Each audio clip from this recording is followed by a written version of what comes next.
네, 안녕하세요. 이용주 대표님. 네, 안녕하세요. 네, 모바일 데이터로 무엇이든지 거래하는 M4 이재형입니다.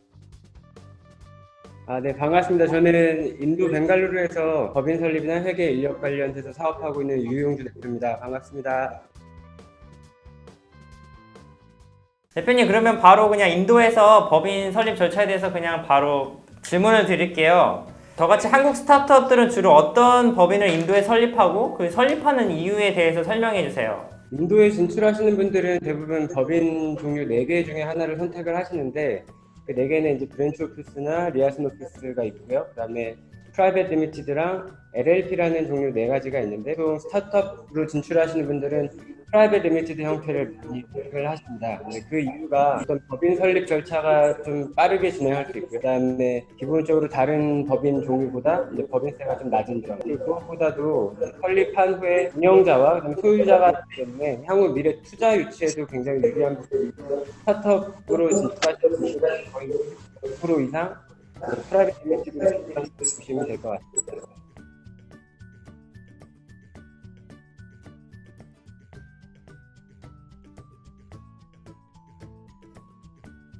그러면은 그 프라이빗 리미티드로 이제 설립하려면 그 설립하는 절차와 그다음에 진출 전에 준비해야 될 사항들이 어떤 게 있을까요?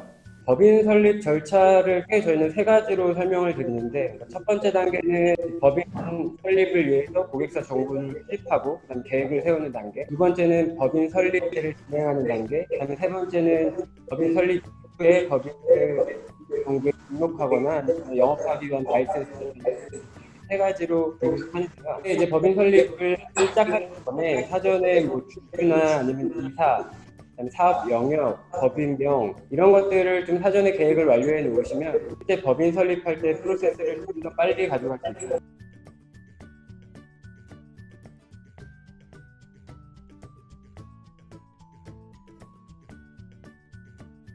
그럼 법인 그 설립이 됐을 때 뭐 나오는 뭐 발급증을 저희가 이제 받는 건가요? 그 한국 기업들이? 네, 이제 법인 설립 절차를 다 완료를 하면 우리가 이제 COI라고 부르는 사업자 등록증이 발급이 되고요. 그다음에 네. 법인의 퍼머넌트 어카운트 넘버, 그러니까 펜 카드라는 게 발급이 되고, 그다음에 텍스 어카운트 넘버라고 해서 또 이제 텍스 넘버가 발급이 됩니다. 법인 설립이 됐을 때 그 이후에 이제 간접세죠. 그러니까 GST 넘버랑 그다음에 뱅크 어카운트를 개설함으로써 이제 법인 설립 절차가 1차적으로 완료된다고 보겠습니다. 아, 그럼 아까 현지 등기사 선임에 대해서 말씀하셨는데 이해가 안 될 수도 있을 것 같아요. 저도 조금 처음에 어려웠던 것 같은데 그 부분에 대해서 조금 설명해 주세요.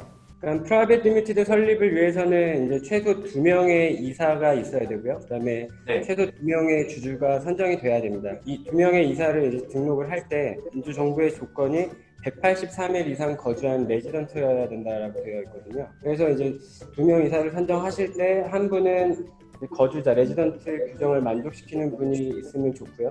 혹시 그게 없더라도 다른 어떤 대체자를 한 명 지정을 함으로써 처벌을 할 수 있는 부분입니다. 그럼 혹시 제가 나중에 이제 인도 들어가서 183일 이상 거주를 하면 그 자격이 주어질 수도 있는 건가요? 그 법인 설립할 때의 자격 요건을 따지기보다는요. 그 법인 설립 후에 1년도 안에 그 디렉터가 인도에 와서 183일을 거주했냐라고 과거 수정을 하는 거거든요. 그 회계 정산이나 결산을 할 때 내년 9월, 그러니까 내년 9월에 조건을 충족했냐 안 했냐를 검증하는 겁니다.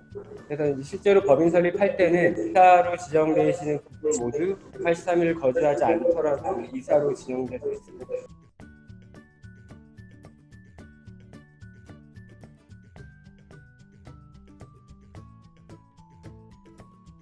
그러면 지금 코로나 때문에 인도에 지금 들어가기가 어려운 상황인데 원격으로 모든 것을 처리해야 된다면은 그렇게 법인 설립도 가능하게 지금 인도 시스템이 구축이 되어 있나요?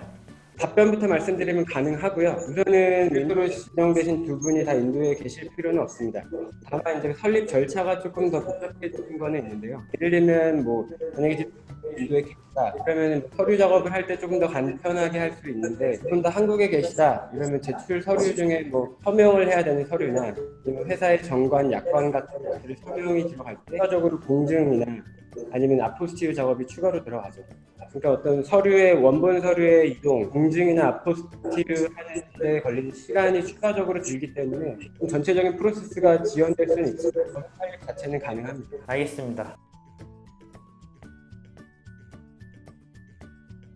그러면은 이제 법인을 설립한다고 하면 이제 뭐 서류 절차 뭐 필요한 거 이런 걸 알았으면 이제 제일 그다음 궁금한 게 이제 비용인데요. 그럼 프라이빗 리미티드 설립을 위해서 소요되는 이제 비용하고 거기가 이제 설립할 때 들어가는 시간이 얼마나 되는지 궁금해요.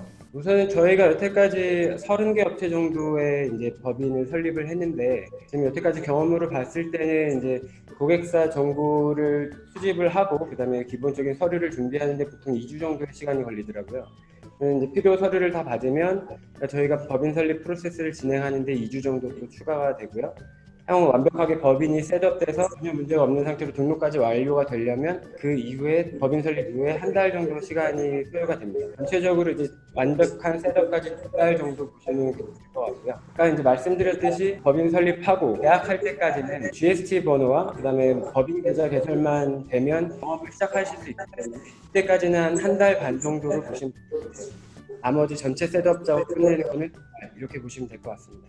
그리고 비용에 대해서 말씀을 드리면 이제 보통 법인 설립 비용이라고 하면 두 가지 비용이 주로 이제 부과가 되는데, 한 가지는 정부 수수료가 들어갈 수 있고요. 그다음에 두 번째는 이제 그 업무를 진행하는 에이전트의 서비스 피가 들어갈 텐데, 정부 수수료를 먼저 말씀을 드리면 이제 법인 설립할 때 자본금을 설정하시게 되는데 그 자본금 설정 규모에 따라서 차등적으로 부과가 됩니다.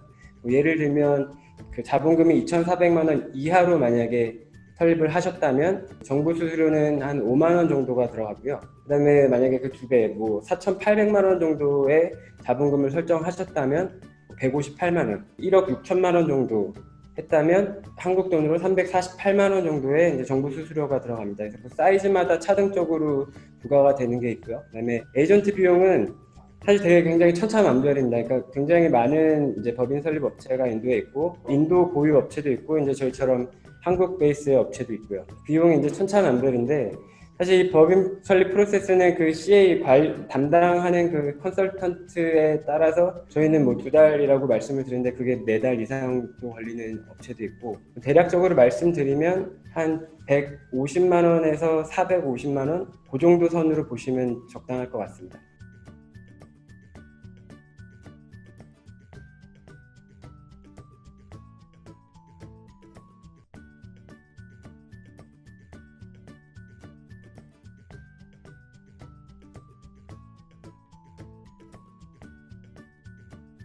설립할 때요. 그러면 설립한 다음에 들어가는 이제 회계 관리나 이런 비용이 발생할 수 있는 거죠? 그렇죠. 이거는 지금 말씀드린 거는 법인 설립에 대한 얘기만 말씀을 드린 거고, 법인 설립 이후에는 그 법인에 대한 컴플라이언스가 적용이 됩니다, 바로. 그래서 이제 그 설립된 이후에 법인은 월별, 분기별, 연간 컴플라이언스를 하게 되는데요. 그때마다 또 이제 다시 추가 비용이 들어가죠. 그래서 이제 그런 법인 설립 업체하고 운영 업체는 별도로 가실 수도 있고 같이 가실 수도 있고 이렇게 선택을 하실 수 있는데, 인도 시스템이 좀 복잡하고 월별로 해야 되는 것도 분기별로 해야 되는 거, 연간 해야 되는 게 많고, 그게 다 인도 CA, 그러니까 인도 회계사죠. 차터드 어카운턴트라는 그 포지션, 퀄리피케이션을 갖고 있는 그 회계사한테 집중이 되어 있기 때문에 그 회계사를 선정하는 것이 굉장히 중요하다고 할 수 있습니다. 그래서 회계 펌마다 또 비용은 굉장히 상이한데, 저희가 대략적으로 여태까지 봤을 때는 운영에 대해 들어가는 비용은 연간 한 650만 원 정도에서 1,400만 원 정도, 이렇게 보시면은 괜찮을 것 같아요. 물론 그거보다 더 저렴한 업체도 있는데, 그거보다 저렴한 업체에서 제대로 어떤 컴플라이언스 업무를 하는 데를 여태까지는 보지 못한 것 같습니다. 그래서 만약에 업체가 그거보다 더 저렴하다면 그 업체의 약간 역량이나 어떤 품질을 좀 점검하는 것을 추천드리고요.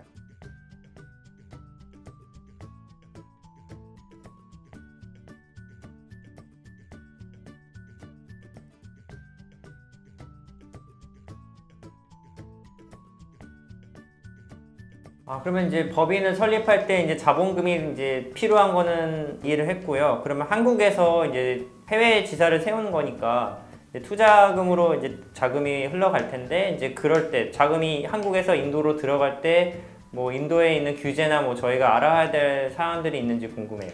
우선은 한국에서 직접 투자를 하신다고 하는 거는 한국에 있는 이제 그 지정은행, 주거래 은행을 통해서 해외 직접 투자 신고를 하신 후에 진행을 할 수도 있고요.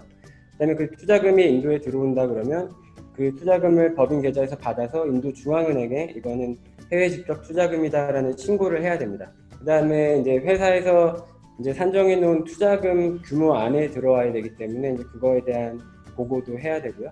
근데 만약에 이제 처음에 투자금 설정하실 때 저희가 항상 안내를 드리는 거는 그러니까 최초 수익이 발생할 때까지의 법인 운영 비용을 만족할 수 있는 그 금액을 선정하시고 보내십시오라고 안내를 많이 드리거든요. 왜냐하면 선별적으로 계속 해외 투자금을 보내게 되면 아까 말씀드렸던 인도 중앙은행 보고, 그 다음에 MCA라고 부르는 기업부에도 보고를 또 별도로 해야 되거든요. 이런 컴플라이언스 항목들이 중복으로 계속 해야 되기 때문에 그런 것들이 이제 불필요한 추가 비용으로 발생할 수가 있습니다. 그래서 뭐 이제 처음 수익 발생할 때까지의 법인 운영을 할 수 있는 비용을 자본금으로 책정하시는 것을 추천드리고 있습니다.